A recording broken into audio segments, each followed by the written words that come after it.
Hello everyone and welcome back. If you've ever wondered how to allow or block network traffic on a Linux system without making things complicated, then this video is for you. Today we're going to learn the simple way to use firewalled.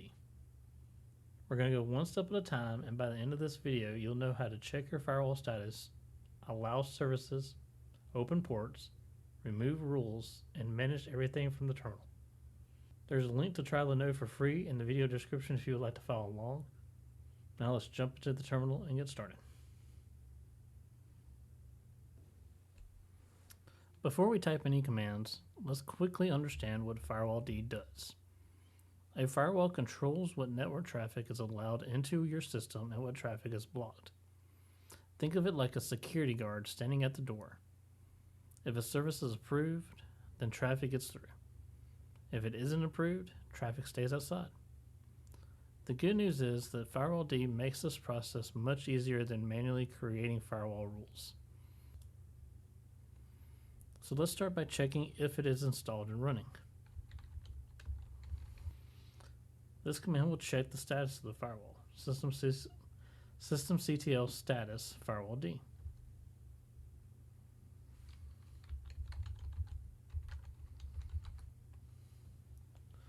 So this tells me it's not installed. So to install it, I first need to run sudo apt update. And now that this is finished, I'm going to do sudo apt install firewalled. I'm going to go ahead and pass it the Y option. So continue on. And now that it's installed, I need to enable it. So I'm going to do systemctl enable now. So now if I check the status of firewalled, if I spell it right, it shows up that it's running. And this means that my firewall is running correctly. When troubleshooting a server, one of the first things administrators check is whether the firewall service is running. If the firewall is not running, your security settings may not be protecting the system. So I'm going to show you how to stop the firewall. If you ever needed to stop it, you do sudo systemctl stop firewalled. And I stopped it to show you that if you were to ever do the status of it, and it shows that it's stopped, you can always use systemctl to start it.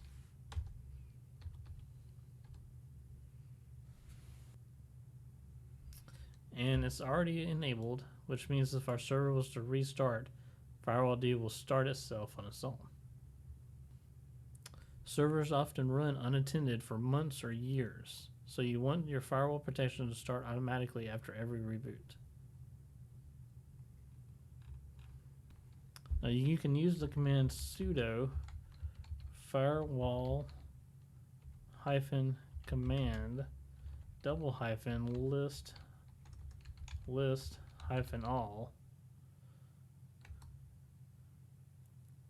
and this displays the current firewall configuration. You should pay attention to the services section. In this example, you see SSH running. This means that SSH traffic is allowed through the firewall. So when somebody says I can't reach the server, this is often one of the first commands an administrator would run. You can take it a step farther by doing list-services, and it will show all the allowed services without all the additional information. So it provides a quick overview of what is currently permitted. Now many Linux servers are managed remotely using SSH, so we can explicitly allow SSH by doing sudo firewall-command --permit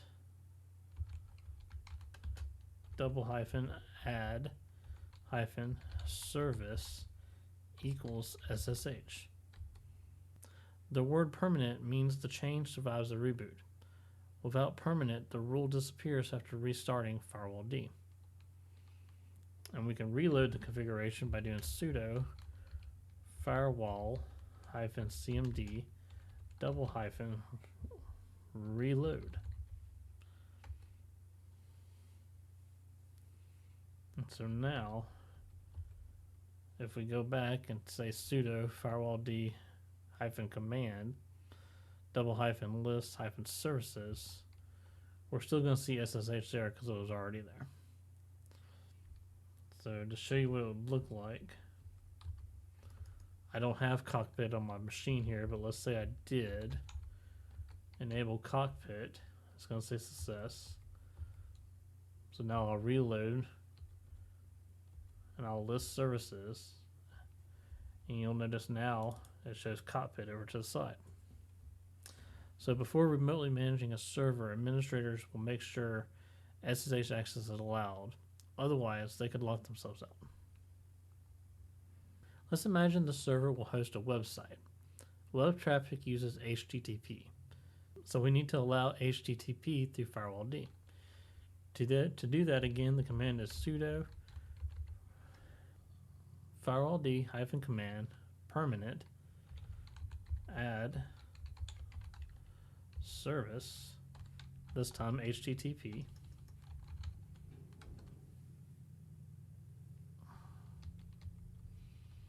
and again we'll reload firewalld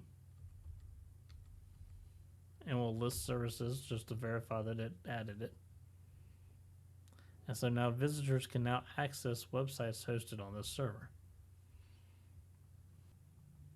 And because most websites now use HTTPS traffic to encrypt it, we'll go back up and we'll change this to HTTPS. We'll reload this firewalld and we'll list the services again. And now we have HTTP and HTTPS. So almost every production website requires HTTPS. So without this rule, any type of secure connection would fail. Sometimes applications don't use a predefined service. For example, maybe an application listens only on port 8080. In that case, we would do add -port equal to the port number, and then you do an /, and the type of traffic would be, I'm going to say TCP in this situation. I'll hit enter. We'll reload.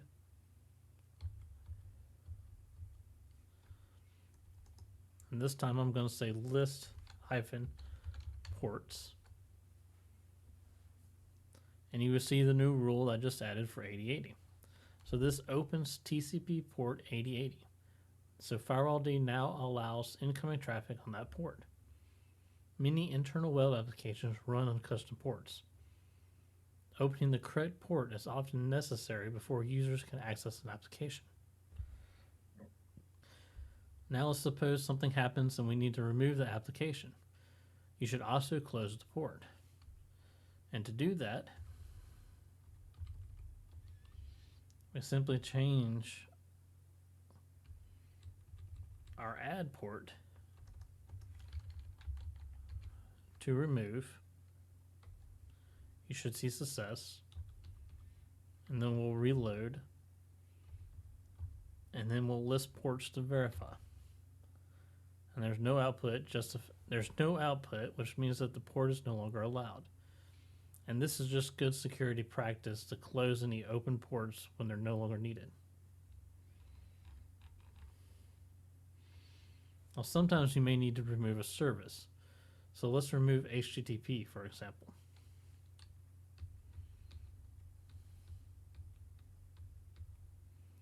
So we're going to go back up to our add service command, and we're simply going to take add out and replace it with remove, which should see success. We'll reload, and we'll list our services. And it no longer shows just HTTP, so the service is no longer allowed through the firewall. Unused services should be removed to reduce the system's attack surface. Sometimes you may not know the exact service name.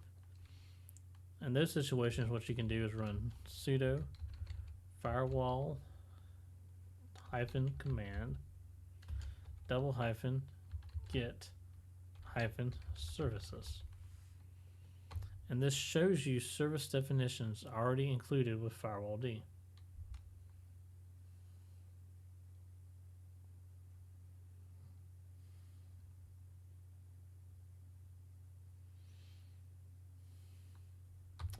And it helps if you spell it right. I've got the S at the end.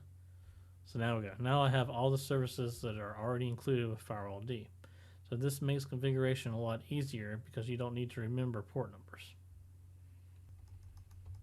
You can use the get hyphen active hyphen zones command. And the zone is a collection of firewall rules. Most beginner systems use the public zone. This is perfectly fine for while you're learning.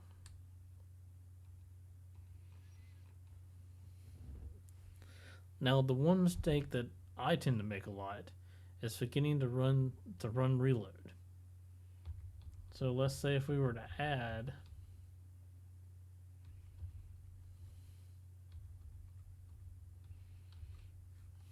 HTTP back,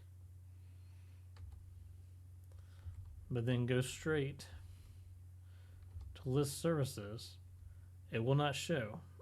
And that is because until you run that reload command, the rule does not become active. So I must first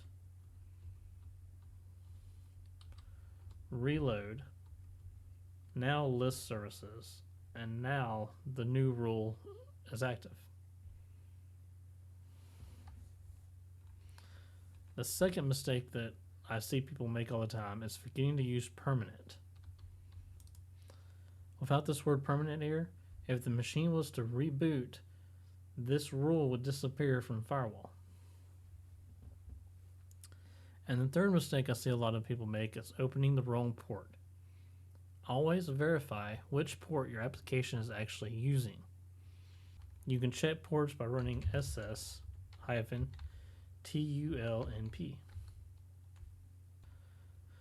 So let's imagine we're deploying an internal company web application. The application team installs the software, the server is running, everything looks good, but users cannot connect. We list the services, and we notice that HTTP and HTTPS is missing. So the next step would be to add HTTP and HTTPS to the firewall, since this is a web-based application. So we'll add HTTP, HTTPS, reload, and we'll list services again, and they're both now listed. And so now users should be able to access the web application. This is one of the most common firewall troubleshooting tasks administrators will perform. Once you're comfortable with basic services and ports, your next step is learning zones. Zones allow different firewall behavior for different network environments. For example, you could set a home network with one set of rules. A public Wi-Fi network could have another set. Don't worry about mastering that today, just know that's where most people go next.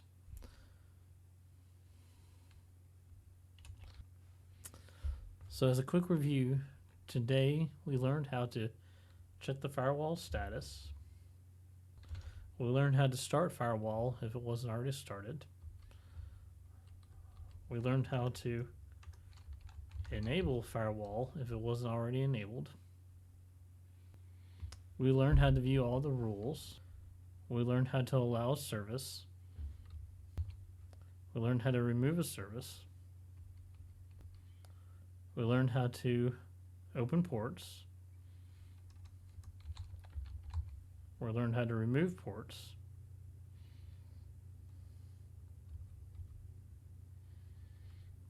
We learned that you have to reload after a change for it to take effect.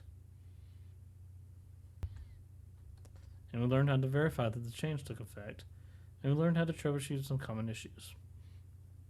If you can do these tasks confidently, you're already handling the majority of everyday Firewalld app administration. And that is the simple version of Firewalld. Work through these commands a few times and they'll start to feel natural for you. The more you practice, the easier Linux administration will become. If you found this video helpful, please hit the like button and leave a comment down below. And if you have any questions, join us on the forums. I'll link in the video description.